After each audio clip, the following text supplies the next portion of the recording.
ষষ্ঠীর কথা। এক দেশে এক বামুনি বাস করত। তার একটি ছেলে আর একটি বউ। বউয়ের কোনো ছেলেপুলে হয়নি। সবাই মিলে মা ষষ্ঠীর কাছে দিনরাত প্রার্থনা করাতে বউয়ের গর্ভ হলো। গর্ভ দিন দিন খুব বাড়তে লাগলো। 10 মাস গেল, 1 বছর গেল, তবুও কিন্তু ছেলে হলো না।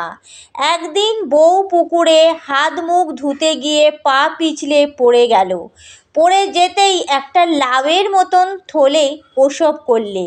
বউ তাড়াতাড়ি শাশুড়িকে গিয়ে বললে। শাশুড়ি কর্তাকে ডেকে নিয়ে গিয়ে ঘাটে গিয়ে দেখল যে একটা কাকে সেই থলেটি ছিঁড়েছে, আর তার ভিতরে অনেকগুলো ছোট ছোট ছেলে কিলবিল করছে। তারা থলেটি নিয়ে বাড়ি গিয়ে দেখল যে তার ভেতরে 60টি ছেলে রয়েছে। কর্তা তাড়াতাড়ি আঁতুড় ঘর তৈরি করে দিলে। নাতিদের ঘটা করে সেটেরা পুজো করলে। তারপর ষষ্ঠী পুজো করলে। 60 জনকে 60খানা ঘর করে দিলে। ক্রমে অন্নপ্রাশন পৈতে হয়ে গেল। তারপর বিয়ের জন্য গিন্নি কর্তাকে পীড়াপিড়ি করতে লাগলো। কিন্তু বউ বললে, যার 60টি মেয়ে আছে তার সঙ্গে আমার ছেলেদের বিয়ে দেব। কর্তা শুনে বললে, সর্বনাশ, সে কোথা থেকে পাবো মা?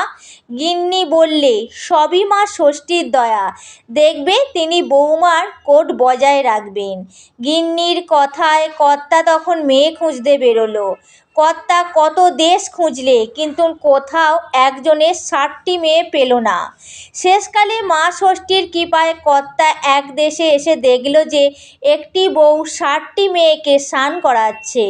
তাই দেখে বামুন আহ্লাদে মনে মনে ভক্তি ভরে মা ষষ্ঠীকে প্রণাম করে সেই বউকে গিয়ে জিজ্ঞাসা করলে, হ্যাঁ মা, এই মেয়েগুলো কি তোমার? বউটি বললে, হ্যাঁ বাবা, কত পাপ করেছিলুম, তাই ভগবান এই গরিব বামুনের ঘরে এতগুলি মেয়ে দিয়েছেন।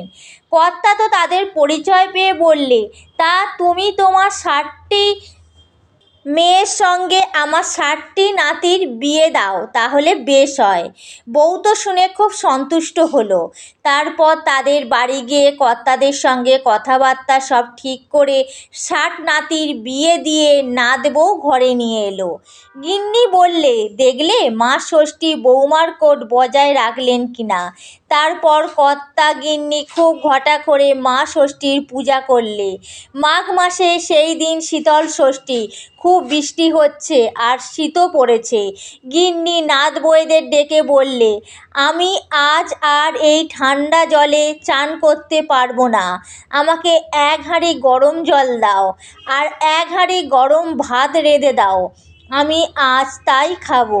নাত বউয়েরা মুখ চাওয়াচাই করতে লাগলো আর বলতে লাগলো, বুড়ির ভীমরুতি ধরেছে, নইলে আজ এই শীতল ষষ্ঠীর দিন উনুন জ্বালতে নেই, গরম ভাত খেতে নেই, আর বুড়ি তাই করতে বললে। যাই হোক, তারা তাই করে দিলি। বুড়ি নিয়ে খেয়ে শুয়ে পড়ল। তার পরের দিন সকালে উঠে দেখে যে বাড়ির কুকুর বেড়াল থেকে নাতি নাত বউ পর্যন্ত সবাই মরে গেছে। গিন্নি তখন কেঁদে কেঁদে পাড়া মাথায় করলে। পাড়াপড়শিরা এসে সব কথা শুনে বুড়িকে ছি ছি করতে করতে চলে গেল। তখন মা ষষ্ঠী বুড়ির বেশ ধরে এসে বললে, ভালো করে গরম জলে চান কর, গরম ভাত খা। গিন্নি তখন কাঁদতে কাঁদতে তার পা জড়িয়ে ধরে বললে, মা, এর উপায় করো আর আমাকে ক্ষমা করো। তখন মা ষষ্ঠীর দয়া হলো। তিনি বললেন, তোর নাত বউয়েরা যে শীতল ষষ্ঠী পেতেছে, সেই ষষ্ঠীর গায়ে যে দই হলুদ আছে তাই এনে আগে কুকুরের কপালে ফোঁটা দে, তারপর বাকি সকলের কপালে দে। আর ওই হলুদ ছোপানো সুতো ছেলে আর নাতিদের হাতে তাগা বেঁধে দে। আর কখনো শীতল ষষ্ঠীর দিন গরম জলে চান করিস নে, আর গরম ভাত খাস নি। এই বলে তিনি অন্তর্ধান করলেন। গিন্নি তখন মা ষষ্ঠীর কথা মতন সমস্ত করল, যেমন করা, আর সবাই যেন ঘুম থেকে জেগে উঠে বসলো। তারপর গিন্নি ছেলে আর নাতিদের হাতে সুতোর তাগা বেঁধে দিল। কর্তাকে সমস্ত কথা বললে। কর্তা শুনে গিন্নির ওপর রাগ করতে লাগলো। তারপর কর্তা খুব ধুমধাম করে মা ষষ্ঠীর পুজো করলো। এই সব কথা চারিদিকে প্রচার হলো। শীতল ষষ্ঠীর কথাও পৃথিবীতে প্রচার হলো। দই পান্তা গোটা সেদ্ধ খেয়ে শীতল ষষ্ঠী করতে হয়, সেই দিন গরম খেতে নেই। জয় মা ষষ্ঠী মায়ের জয়।